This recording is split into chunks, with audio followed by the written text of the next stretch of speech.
Also here tonight, Glenn Greenwald, a Pulitzer Prize-winning journalist.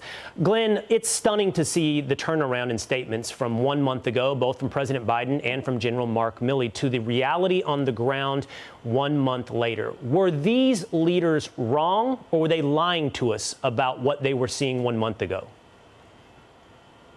I think we've been hearing a consistent message basically since the beginning of the war in Afghanistan, going all the way back to December 2001, when George W. Bush essentially proclaimed that the Taliban had been vanquished and defeated.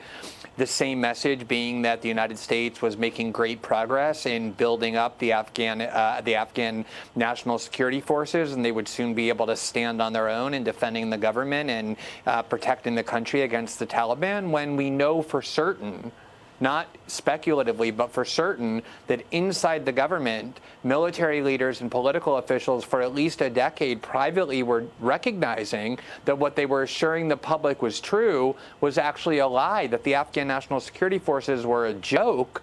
And therefore, the reason it seems shocking to watch the Taliban overrun Afghanistan isn't because we left Afghanistan. Donald Trump wanted to leave Afghanistan too, and wanted to do it quickly, and I supported him in doing so.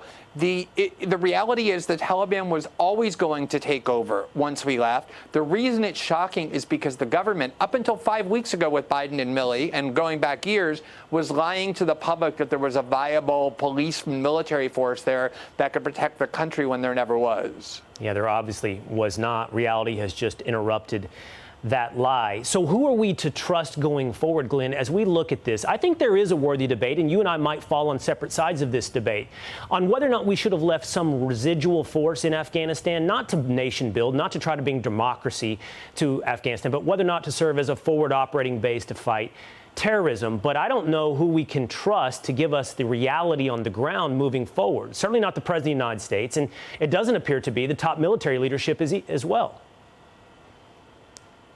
Well, again, I mean, if Donald Trump had succeeded in his plan, if he had been reelected and followed through on his commitment, he would have removed all troops from Afghanistan. I support him, right. And Joe Biden in that, because this is the longest war in American history.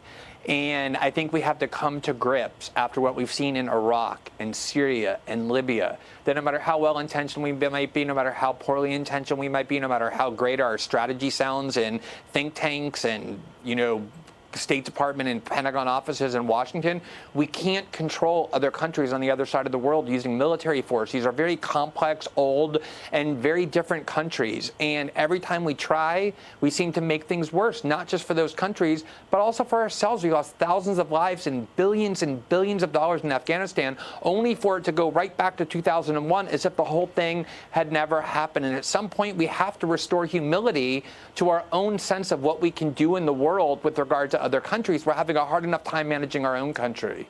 Glenn, I read your Twitter feed today. You heard me probably in the introduction to this segment apportion blame directly to Joe Biden. But I have to be honest with you, my antennas go up just a little bit, because I'm sharing an opinion, at least in that respect, that seemingly everyone else in the media shares. I could put it on Morning Joe or put it on CNN. I could listen to every single national security analyst, and everyone is mad at Joe Biden today. It does make my antennas go up a little bit. Should it?